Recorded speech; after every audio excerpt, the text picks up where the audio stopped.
Students, आप लोगों का सीए का जनवरी 26 एग्ज़ाम होने वाला है और जैसे जैसे एग्ज़ाम पास आती जा रही है वैसे वैसे स्टूडेंट्स में टेंशन बढ़ता जाता है। तो एक ऐसा माइंडसेट आपको चाहिए जिससे आपको लगे कि इस एग्ज़ाम को मैं क्लियर कर ही लूँगा। तो एक कॉन्फिडेंस का माइंडसेट बनाना आप लोगों को बहुत ज़रूरी है। और जो बच्चे क्लियर करते हैं एग्ज़ाम को या जो रैंक लाते हैं या टॉप करते हैं, उनका माइंड बिल्कुल कॉन्फिडेंस से भरा रहता है जब जाके उनका रिजल्ट आ पाता है। तो क्या करें जिससे कि आप लोगों में कॉन्फिडेंस डेवलप हो, यही सब चीज़ मैं इस वीडियो में बताने वाला हूं। तो इस वीडियो को पूरा देखिए, अपने दोस्तों को शेयर करें, साथ ही वीएसए का यूट्यूब चैनल सब्सक्राइब करके बेल आइकन दबाएं जिससे इंपॉर्टेंट स्ट्रेटेजी मैं आप लोगों के साथ में शेयर कर सकूं। सबसे पहला जो ध्यान रखने की चीज़ है वो ये है कि आपको अपना जो मेहनत है उस पर भरोसा रखना होगा, यानी ट्रस्ट योर हार्ड वर्क। ऐसा तो है नहीं कि अभी तक आप लोगों ने टाइम वेस्ट किया है, आप लोगों ने प्रिपरेशन करी है। तो जो भी आप लोगों ने प्रिपरेशन करी है वो प्रिपरेशन कभी भी वेस्ट नहीं जाती है।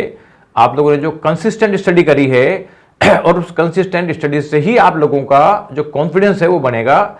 यानी कंसिस्टेंट स्टडी कॉन्फिडेंस को जो है उसका बेस केवल और केवल कंसिस्टेंट स्टडी है।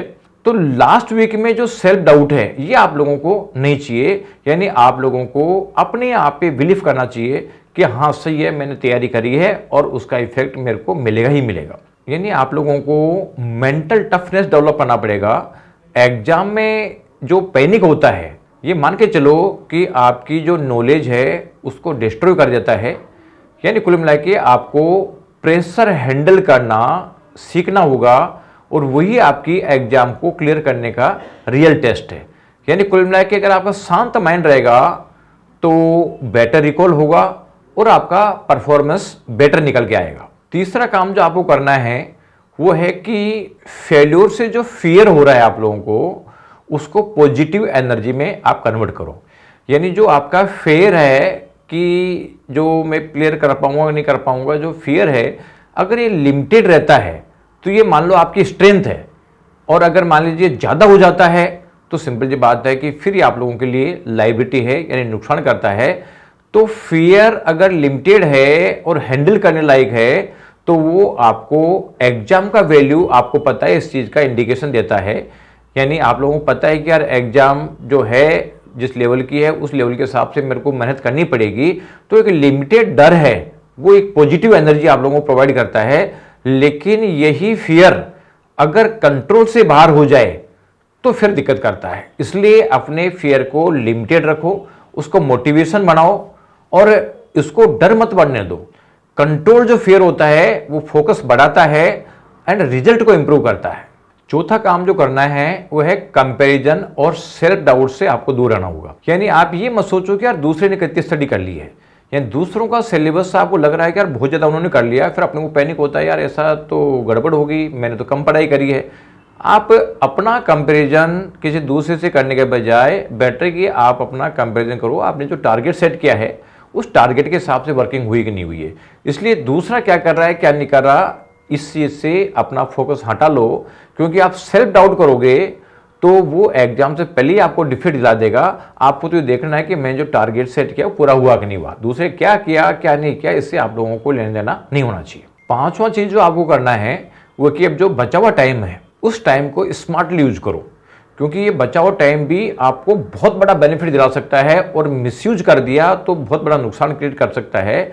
तो अब ये जो लास्ट टाइम है और मान लो आपका पूरा सिलेबस रिवीजन नहीं हो पाया तो कोई डरने की जरूरत नहीं है। जितना पार्ट आप लोगों ने कर लिया उसको स्ट्रॉन्ग करना ज़्यादा जरूरी है, उससे ज़्यादा बेनिफिट मिलेगा। अदरवाइज अगर मान लीजिए आप लोग जो हो गया उसको छोड़ के दूसरे पे फोकस करते हो तो ना तो वो कंप्लीट होना है और नए पुराने वाले में कॉन्फिडेंस आना है। इसलिए लिमिटेड मैटर पढ़ो, जो पढ़ लिया उसी को बार बार रिवाइज करो, बहुत ज़्यादा पढ़ने की जरूरत नहीं है।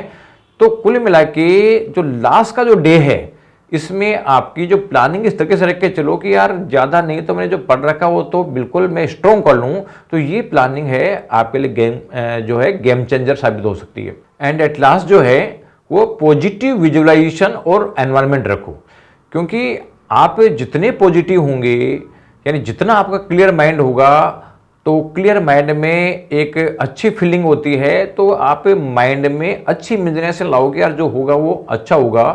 और फैमिली की खुशी सोचकर आप अपनी मोटिवेशन को बढ़ाओ, और नेगेटिव लोग और जो नेगेटिव बातें हैं उन लोगों से आप अवॉइड करो। तो न तो आपको कोई ऐसी कोई सोशल मीडिया पे चीज़ें देखनी है जो आपको नेगेटिव क्रिएट करे, न कोई ऐसे लोगों से बात करनी है जो आप लोगों में नेगेटिविटी क्रिएट करता है। आप केवल बात भी करो तो ऐसे लोगों से करो जो आप लोगों को पॉजिटिवली मोटिवेट करता है। तो क्योंकि जहाँ मोटिवेशन पॉजिटिव आ गया तो फिर इंसान कुछ भी कर सकता है, इसलिए हमेशा पॉजिटिव बने रहो। Thank you.